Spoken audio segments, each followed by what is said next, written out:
તમારા ચેપ્ટર 2 ના સ્વાધ્યાયના દાખલા આપણે લાસ્ટ લેક્ચરમાં લીધેલા. આ લેક્ચરમાં પણ આપણે એ જ દાખલાઓ કન્ટિન્યુ કરવા જઈ રહ્યા છીએ. શરૂઆત કરીશું દાખલા 12 અને 13 થી. દાખલા 12 માં તમને એવું આપ્યું છે કે પ્રોવિઝન સ્ટોરની તુલા વડે એક બોક્સનું દળ 2.300 કિલોગ્રામ મળે છે. તેમાં 20.15 ગ્રામ અને 20.17 ગ્રામ દળના સોનાના બે ટુકડા મૂકતા બોક્સનું કુલ દળ અને બંને ટુકડાના દળનો તફાવત શોધો. પહેલી વસ્તુ કે બોક્સનું કુલ દળ શોધવા માટે ધારો કે હું મૂળ દળને કહી દઉં છું m1, તો એ છે 2.300 કિલોગ્રામ, જે શરૂઆતમાં બોક્સનું કુલ દળ છે. પછી બે ટુકડા જે મૂકીએ છીએ એ છે 20.15 ગ્રામ, એને હું m2 નામ આપું છું. ગ્રામ માટે g અને gm બંને સંજ્ઞાઓ વપરાય છે, ધ્યાનમાં રાખવું. અને m3 બરાબર 20.17 ગ્રામ. તો જોઈ શકો છો કે અહીંયા એક માપ કિલોગ્રામમાં છે અને બીજા બંને ગ્રામમાં છે. તો આપણે ગ્રામના કિલોગ્રામ કરવા હોય તો 1000 વડે ભાગવા જોઈએ, એટલે અહીંયા મળશે 0.02015 કિલોગ્રામ અને એ જ રીતે અહીંયા 0.02017 કિલોગ્રામ. તો આ બંને ટુકડાઓ જ્યારે આ બોક્સમાં મૂકવામાં આવે છે ત્યારે કુલ દળ, જેને આપણે સંજ્ઞા આપી દઈએ m, એ થશે 3 ના સરવાળા જેટલું, એટલે કે 2.300 પ્લસ 0.02015 પ્લસ 0.02017, અને આને તમે જ્યારે સાદુરૂપ આપશો ત્યારે તમને મળશે 2.3 કિલોગ્રામ. મતલબ આમ તો 2.3 પછી અમુક અંકો હશે, પણ તમને કીધું છે કે સ્વાધ્યાયના બધા દાખલામાં સાર્થક અંકો ધ્યાનમાં રાખવા. તો દશાંશ પછી અહીંયા એક જ સાર્થક અંક છે, તો અહીંયા પણ આપણે એક જ સાર્થક અંક રાખ્યો છે. બીજી વસ્તુ, બંને ટુકડાના દળનો તફાવત શોધો. તો બંનેના દળનો તફાવત મતલબ કે આ m2 અને m3 ના દળનો તફાવત તમારે શોધવાનો છે. તો એની ગણતરી કરો. આ પહેલી ગણતરી હતી એટલે એને a કહી દઈએ. બીજું b, દળનો તફાવત, એને હું સંજ્ઞા આપી દઉં છું ડેલ્ટા m બરાબર m3 માઇનસ m2. તો હવે બંને ગ્રામમાં રાખો. 20.17 માઇનસ 20.15 ગ્રામમાં એટલા માટે રાખવાના કે પહેલી વખત તો આપણે સરવાળો કરવો તો આ કિલોગ્રામમાં હતું, એટલે આ બંનેના ગ્રામને આપણે કિલોગ્રામ કરવા પડ્યા. પણ અહીંયા તો ઓલરેડી બંને કિલોગ્રામમાં જ છે એટલે કોઈ ઇશ્યુ નથી. તો તમને જવાબ મળશે 0.02 ગ્રામ, જે બે ટુકડાઓના દળનો તફાવત છે. હવે વધુ આગળ જઈએ સ્વાધ્યાયના દાખલા 2.13 પર.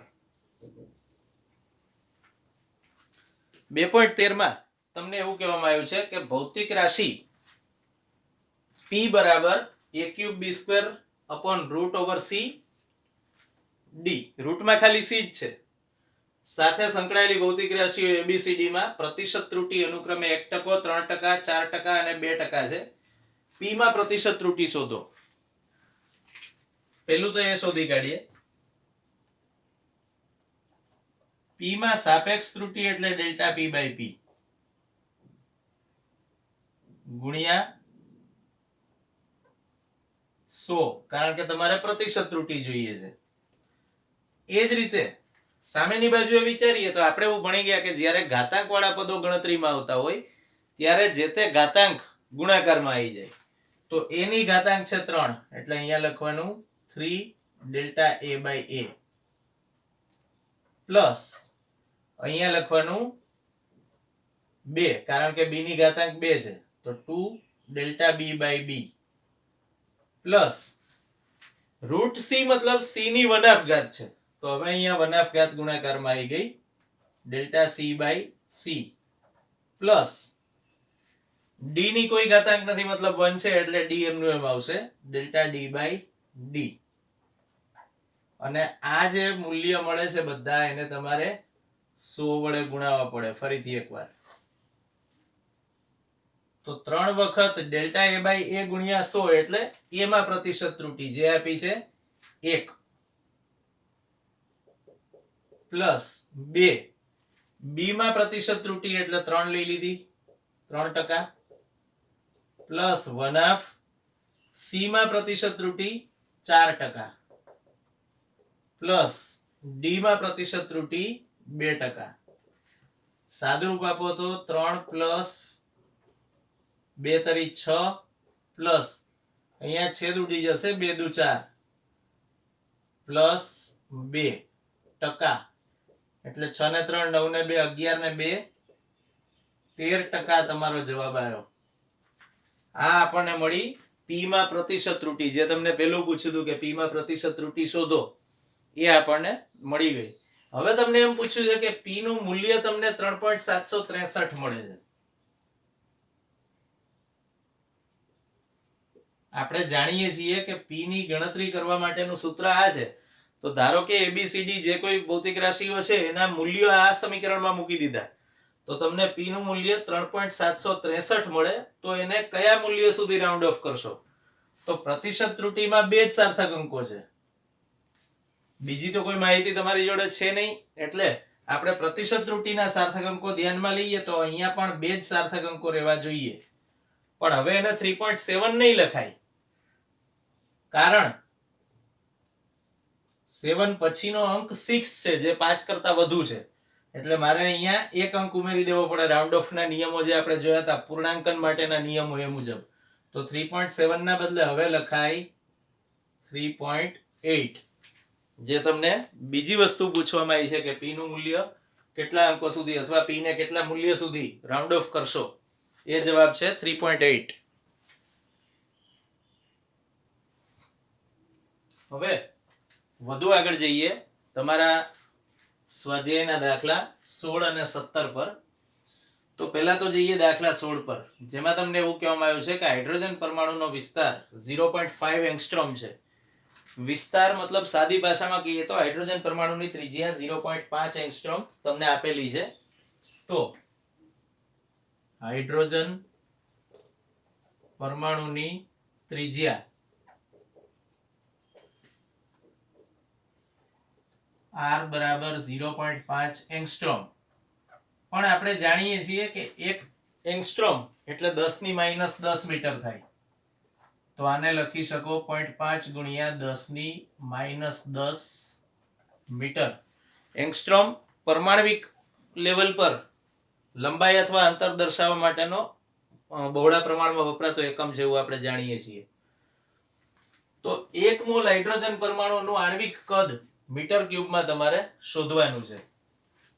તો પહેલા તો મને ત્રિજ્યા આપી છે અને આપણે કોઈ પણ પરમાણુને ગોળાકાર ધારી લઈએ છીએ. તો એક હાઇડ્રોજન પરમાણુનું કદ બરાબર 4/3 પાઈ r ક્યુબ. આમાં કિંમતો મૂકીએ એટલે 4/3 પાઈ અને r તમને આપેલો છે 0.5 10⁻⁻10 એનો ક્યુબ. તો તમને 1 મોલ હાઇડ્રોજન પરમાણુનું કદ, જેને આપણે v કહી દઈએ અથવા v' કહી દઈએ, તો v' મળશે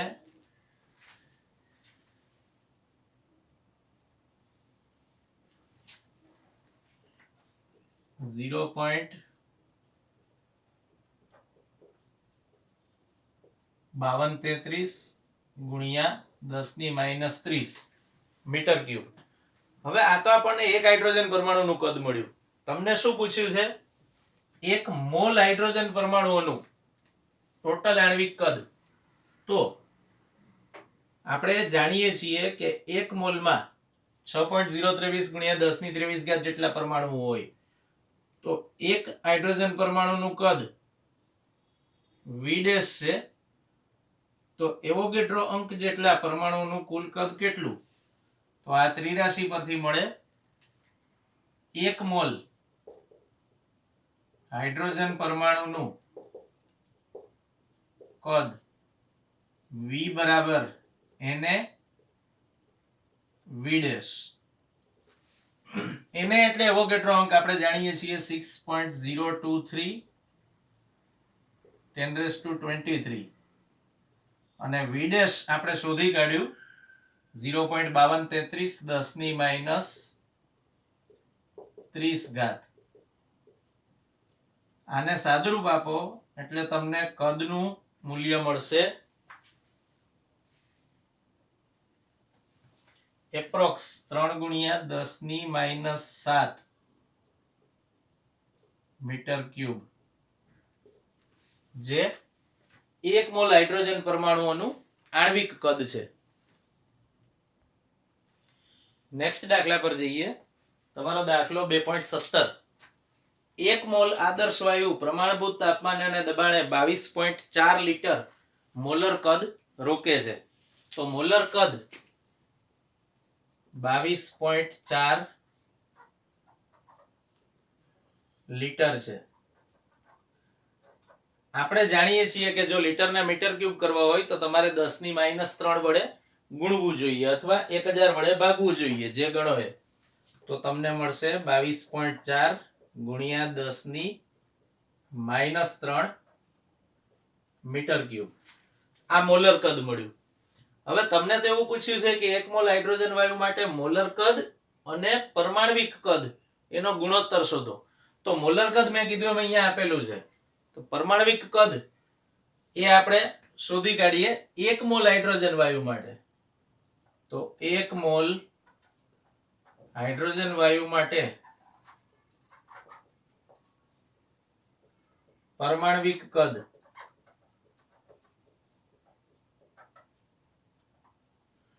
મતલબ કે પાછું તમારે લેવું પડે એવોગેડ્રો અંક ગુણ્યા 4/3 πr³.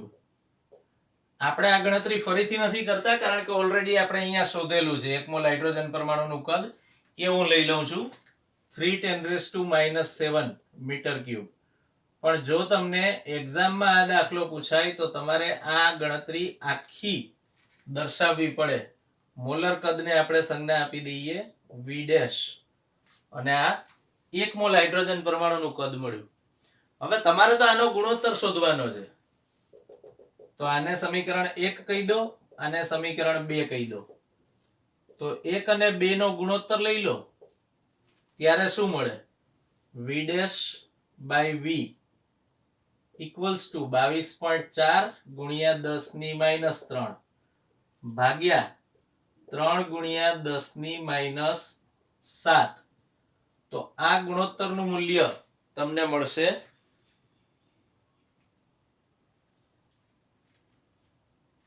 એપ્રોક્સ 10⁴ ઘાત. અંદાજિત મૂલ્ય 10⁴ ઘાત એટલે કે લગભગ 10,000 મળ્યું. તો તમને એવું કીધું છે કે શા માટે આ ગુણોત્તર ઘણો મોટો છે, તમને એવું પૂછ્યું છે. થોડું સમજીએ. જો તમે એવું કહી શકો આના પરથી કે V ડેશ બરાબર 10⁴ ઘાત ગુણ્યા V. હવે V ડેશ એટલે શું છે? મોલર કદ બરાબર 10,000 ગુણ્યા હાઇડ્રોજન પરમાણુનું કદ.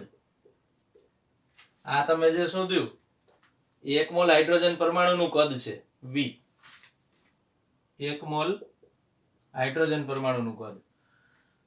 તો ખરેખર હાઇડ્રોજન પરમાણુઓ ના કદ કરતા 1 મોલ હાઇડ્રોજન પરમાણુના કદ કરતા 10,000 ગણું મોલર કદ મળે છે. તમને પૂછ્યું છે આ ગુણોત્તર શા માટે આટલો મોટો છે? કારણ કે હંમેશા આંતર અણુ અંતર મતલબ બે અણુ વચ્ચેનું જે અંતર છે એ અણુના પરિમાણની સરખામણીમાં ખૂબ મોટું હોય છે. તમે જ્યારે આગળ ઉપર ચેપ્ટર ભણશો વાયુનો ગતિવાદ ત્યારે તમે એમાં આ માહિતી ફરીથી ભણશો કે ભાઈ વાયુ જે કોઈ કણોનો બનેલો છે. આપણે જનરલ શબ્દ વાપરીએ છીએ કણો, પણ કણોનો અર્થ અણુ પરમાણુ આયન બધું આવી ગયું જે ગણો એ. તો તો અણુ જે કણોનો બનેલો છે એ કણોના પરિમાણ એમની વચ્ચેના અંતરની સરખામણીમાં ખૂબ નાના હોય છે. મતલબ કે કણો વચ્ચેનું અંતર પ્રમાણમાં ખૂબ મોટું છે અને એ જ કારણથી આપણને મોલર કદ પણ 1 મોલ હાઇડ્રોજન પરમાણુના કદ કરતાં 10,000 ગણું મળે છે. તો આવી ઘણી બધી ધારણાઓ છે જે આપણે આદર્શ વાયુ માટે કરેલી છે અને તમને અહીંયા શબ્દ આપી દીધો છે આદર્શ વાયુ, પણ એનો અભ્યાસ તમે આગળ ઉપર કરશો. તો આપણે એટલું તો જાણીએ જ છીએ કે જ્યાં ક્યાંય આદર્શ એવા શબ્દો આવે એનું અસ્તિત્વ હોતું નથી, પણ આપણે ગાણિતિક સરળતાઓ ખાતર અથવા વ્યવહારિક સરળતા ખાતર આપણે એ વસ્તુ કન્સિડર કરીએ છીએ, આપણે જાણીએ છીએ. તો આ દાખલામાં તમને એક આદર્શ વાયુનું ખાલી પ્રાઇમરી ઇન્ટ્રોડક્શન આપી દેવામાં આવ્યું છે. આપણે ખાલી કન્સેપ્ટ આદર્શ વાયુનો યુઝ કર્યો છે, બાકી આપણે ગણતરી વાસ્તવિક વાયુ માટે કરી છે, હાઇડ્રોજન માટે. એ મગજમાં રાખવું. વધુ આગળ હવે આપણે જોઈશું તમારા સ્વાધ્યાયનો દાખલો 21 અને 23. આમ જુઓ તો દાખલો 21 તમને ખાલી સમજવા માટે આપ્યો છે. આ પ્રકારના દાખલાઓ તમારી પરીક્ષામાં પૂછાય એવા કોઈ ચાન્સીસ હોતા નથી જનરલી. આધુનિક વિજ્ઞાનમાં લંબાઈ, સમય, દળ વગેરેના સચોટ માપનની અગત્યતા અને તેઓમાં સચોટતાના માત્રાત્મક મૂલ્યો લખો. મેં બહુ શોર્ટમાં લખ્યું છે. આમાં ઘણું બધું લાંબુ આપ્યું છે કે ભાઈ આધુનિક ભૌતિક વિજ્ઞાનમાં સચોટતા બહુ અગત્યની વસ્તુ છે અને જુદા જુદા કેસમાં તમારે જુદી જુદી ભૌતિક રાશિઓનું સચોટપણે માપન કરવું પડતું હોય છે. તો એની અગત્ય સમજાવો અને આ લંબાઈ, સમય, દળ વગેરેના કેસમાં એમના માત્રાત્મક મૂલ્યો લખો. તો હવે પહેલી વસ્તુ કે સચોટતા જુદી જુદી જગ્યાએ જુદા જુદા કેસમાં જુદી જુદી રીતે જરૂરી હોય છે. જેમ કે પહેલી વાત કરીએ લંબાઈની, તો તમે જ્યારે લંબાઈમાં સૌથી સૂક્ષ્મ માપ વિચારો તો એ ન્યુક્લિયસની ત્રિજ્યા છે. તો ન્યુક્લિયસની ત્રિજ્યા 10⁻15 મીટરના ક્રમની છે. તો આ પ્રમાણમાં સૂક્ષ્મ માપ ગણાય. ન્યુક્લિયસની ત્રિજ્યાનું જ્યારે તમે માપન કરતા હો ત્યારે 10⁻15 મીટર સુધીની ચોકસાઈ રાખવી જરૂરી છે અથવા એટલી સચોટતા રાખવી જરૂરી છે. અને બીજી વસ્તુ, બીજું એવું જ એક્ઝામ્પલ, ધારો કે તમે લેઝર વિશે વાત કરો છો, તો લેઝરમાં 10⁻10 મીટર જેટલી સચોટતા જરૂરી છે. લેઝર એટલે બેઝિકલી આપણે જાણીએ છીએ લેઝર શું છે, મતલબ light amplification by stimulated emission of radiation. આ લેઝરનું ફૂલ ફોર્મ છે. તો લેઝરમાં બેઝિકલી શું થાય છે કે ઇલેક્ટ્રોન ધરા સ્થિતિમાંથી ઉત્તેજિત અવસ્થામાં ગતિ કરે અને પરમાણુ ધરા સ્થિતિમાંથી ઉત્તેજિત અવસ્થામાં ગતિ કરે. ધારો કે તમે હિલિયમ નિયોન લેઝરની વાત કરો તો, અને ઉત્તેજિત અવસ્થામાંથી પાછું જ્યારે ધરા સ્થિતિમાં આવે ત્યારે વધારાની ઉર્જા એને જે મળી હતી એ વિકિરણ સ્વરૂપે મુક્ત કરી દે. તો એને આપણે લેઝર કહીએ છીએ. લેઝરના ઘણા બધા ઉપયોગો છે, પણ જો તમે એનો પ્રયોગ કરતા હો તો 10⁻10 મીટર સુધીની સચોટતા જરૂરી છે. તો આ લંબાઈની સચોટતા થઈ. પછી ધારો કે તમે સમયની સચોટતાની વાત કરો, તો સેટેલાઇટ લોન્ચિંગ વખતે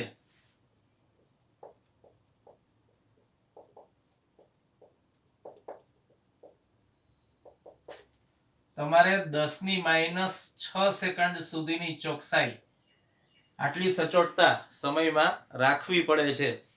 10⁻6 સેકન્ડ અથવા 1 માઇક્રોસેકન્ડ જેટલી સચોટતા જરૂરી છે. કારણ કે તમે જ્યારે સેટેલાઇટને લોન્ચ કરો છો ત્યારે સેટેલાઇટ લોન્ચિંગ વ્હીકલ, જેને કહેવામાં આવે છે SLV, એ સેટેલાઇટ લોન્ચિંગ વ્હીકલની સ્પીડ 11.2 કિલોમીટર પર સેકન્ડ છે. તો 1 માઇક્રોસેકન્ડમાં તો એણે ખાસું મોટું અંતર કાપી નાખ્યું હશે. તો બની શકે કે એને ભ્રમણ કક્ષામાં જે જગ્યાએ મૂકવાનો છે સેટેલાઇટને, એના બદલે થોડો વધારે આગળ કે થોડો ઓછી ઊંચાઈએ મુકાઈ જાય. તો બે કેસમાં સેટેલાઇટ પ્રોપરલી લોન્ચ નહીં થાય. તો એ સમયે આટલી સચોટતા જરૂરી છે સેટેલાઇટ લોન્ચિંગની ઘટનામાં. નેક્સ્ટ વસ્તુ છે દળ. તો આપણે જાણીએ છીએ કે માસ સ્પેક્ટ્રોગ્રાફ નામના સાધન વડે સૂક્ષ્મ કણોના દળ નક્કી કરી શકાય છે. તો જ્યારે તમે માસ સ્પેક્ટ્રોગ્રાફ જોડે ડીલ કરો ત્યારે 10⁻³ કિલોગ્રામ જેટલી સચોટતા જરૂરી છે, કારણ કે સૌથી સૂક્ષ્મ દળ ઇલેક્ટ્રોનનું દળ છે અને આપણે જાણીએ છીએ કે સૂક્ષ્મ કણોના દળ શોધવા માટે માસ સ્પેક્ટ્રોગ્રાફ વપરાય છે. તો એવા કિસ્સામાં તમારે 10⁻³ કિલોગ્રામ જેટલી સચોટતાની જરૂર પડે છે. નેક્સ્ટ 2.23. સૂર્ય એક ગરમ પ્લાઝમા એટલે કે આયનીકૃત દ્રવ્ય છે જેના ગર્ભભાગનું તાપમાન 10⁷ કેલ્વિન થી વધુ અને બાહ્ય પૃષ્ઠનું તાપમાન 6000 કેલ્વિન છે. મતલબ સૂર્ય જુદા જુદા સ્તરોનો બનેલો છે. એમાં એનો સૌથી અંદરનો જે ભાગ છે, ગર્ભભાગ અથવા જેને કોર કહેવાય, CORE કોર, તો એ કોરનું તાપમાન 10⁷ કેલ્વિન છે.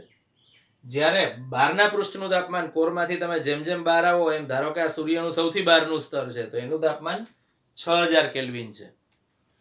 આટલા ઊંચા તાપમાને કોઈ પણ પદાર્થ ઘન કે પ્રવાહી અવસ્થામાં રહી શકે નહીં. સૂર્યની દળ ઘનતા ઘન કે પ્રવાહી કે વાયુમાંથી કયા વિસ્તારમાં હોઈ શકે, ને તમને આ બે માપ આપેલા છે, આ બે વસ્તુઓ આપેલી છે. તો પહેલી વસ્તુ કે સૂર્ય ગરમ પ્લાઝમા છે. આપણે જાણીએ છીએ કે પ્લાઝમા એ દ્રવ્યની ચોથી અવસ્થા છે જે ખૂબ ઊંચા તાપમાને મળે છે, 10⁷ કેલ્વિન. પૃથ્વી સપાટી પર આપણે હજુ સુધી આટલું ઊંચું તાપમાન મેળવી શક્યા નથી. એટલે આ સૂર્યની અંદર ગરમ પ્લાઝમા સ્વરૂપે રહેલું દ્રવ્ય છે એવું કહી શકાય. તો આપણે હવે શોધવાનું છે કે સૂર્યની દળ ઘનતા લગભગ કયા ક્રમની અથવા કયા વિસ્તારમાં હશે. તો દળ ઘનતા એટલે સાદી ભાષામાં જેને આપણે ઘનતા ગણતા હતા અત્યાર સુધી, એ જ છે સૂર્યની દળ ઘનતા. ρ બરાબર દળ ભાગ્યા કદ, આવું સૂત્ર છે. દળ ms છે, માની લો માસ ઓફ સન, એટલે મેં સંજ્ઞા લીધી ms. અને કદ સૂર્યને આપણે ગોળાકાર ધારીએ છીએ એટલે 4/3 પાઈ r³, r ના બદલે મેં સંજ્ઞા લીધી rs, રેડિયસ ઓફ સન. તો હવે ρ બરાબર શું મળ્યું? આ 3 છેદના છેદમાંથી ઉપર જતો રહ્યો. ms એટલે સૂર્યનું દળ તમને આપેલું છે 2.0 × 10⁻³ છેદમાં 4 પાઈ rs એટલે સૂર્યની ત્રિજ્યા 7.0 × 10⁸ આનો ક્યુબ સૂર્યની ત્રિજ્યા છે. હવે તમે આ બધી વસ્તુઓને જ્યારે સાદુરૂપ આપશો ત્યારે તમને જવાબ મળશે 1.4 × 10³ kg/m³. તો આ તમને સૂર્યની દળ ઘનતા મળી. પણ તમને દળ ઘનતા નથી પૂછી, તમને એવું પૂછ્યું છે દળ ઘનતા ઘન પ્રવાહી વાયુમાંથી કયા વિસ્તારમાં હોઈ શકે. જો આપણે સાદી રીતે વિચારીએ તો ઘન પદાર્થ તરીકે હું તાંબુ વિચારું, ચલો, તો એની ઘનતા એપ્રોક્સ 8.9 × 10³ છે. અને પ્રવાહી વિચારું તો પ્રવાહી તરીકે સરળતા ખાતર પાણી લઈએ જેની ઘનતા 10³ kg/m³ છે. મતલબ કે 1 × 10³ એવું કહી શકો. તો આ 1 થી 8.9 એટલે કે 9 ની વચ્ચેનું મૂલ્ય છે. હજુ થોડું સિમ્પ્લિફાય કરવું હોય તો આને તમે 9 × 10³ ગણી લો, આને તમે 1 × 10³ લખો. આ બંને મૂલ્યો kg/m³ માં છે. તો kg/m³ માં 10³ અહીંયા પણ છે, અહીંયા પણ છે. તો આ મૂલ્ય 1.4 એ 1 અને 9 ની વચ્ચેનું મૂલ્ય થયું. મતલબ કે સૂર્ય કાં તો પ્રવાહી સ્વરૂપે હોઈ શકે અથવા ઘન સ્વરૂપે હોઈ શકે, પણ વાયુ સ્વરૂપે ક્યારેય ન હોય. અને એટલે જ આપણે નામ આપ્યું એને દ્રવ્યની ચોથી અવસ્થા પ્લાઝમા. પણ યાદ રાખવાનું કે આ આટલી મોટી ઘનતા જે મળી આપણને એ ખરેખર કોને આભારી છે? તો કે ભાઈ સૂર્યના બાહ્ય સ્તરો જે છે, સૂર્યની અંદર જુદા જુદા સ્તરો રહેલા છે આવી રીતે.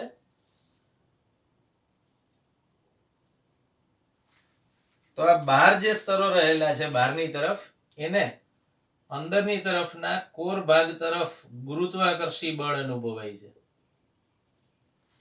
અને એ જ કારણથી એ ગુરુત્વાકર્ષી બળ હોવાથી જ આપણને સૂર્યની ઘનતા આટલી મોટી મળે છે. પ્લાઝમા વિશે વધારે કોઈ માહિતી તમારા સિલેબસમાં નથી. અને બીજી વસ્તુ કે તમને બાહ્ય પૃષ્ઠનું તાપમાન જે આપ્યું છે 6000 કેલ્વિન એ એપ્રોક્સ છે, અંદાજિત મૂલ્ય છે. એક્ઝેક્ટ 6000 કેલ્વિન અને અંદર ગર્ભભાગનું તાપમાન 10⁷ કેલ્વિન એક્ઝેક્ટ હશે આવું નથી. આ બંને મૂલ્યો અંદાજિત મૂલ્યો છે. એમાં થોડું ઘણું આગુ પાછું હોઈ શકે છે, પણ તમને થોડું ગણતરીમાં સરળ પડે એ કારણથી અહીંયા મૂલ્યો આપેલા છે સમજાવવા માટે કે ભાઈ આ ગુરુત્વાકર્ષી બળના કારણે અંદર તરફ બળ કેમ લાગે એમ. આટલા ઊંચા તાપમાને કોઈ પદાર્થ ઘન કે પ્રવાહી અવસ્થામાં તો રહી શકતો નથી, તો પછી આટલું ઊંચું તાપમાન હોવા છતાં આ સૂર્યની અવસ્થા કેમ ઘન પ્રવાહીની વચ્ચે ક્યાંય મળી, એ સમજાવવા માટે તમને અંદાજિત મૂલ્યો આપ્યા છે તાપમાનના. બાકી તમારે કોઈ ખાસ નિસ્બત નથી એનાથી.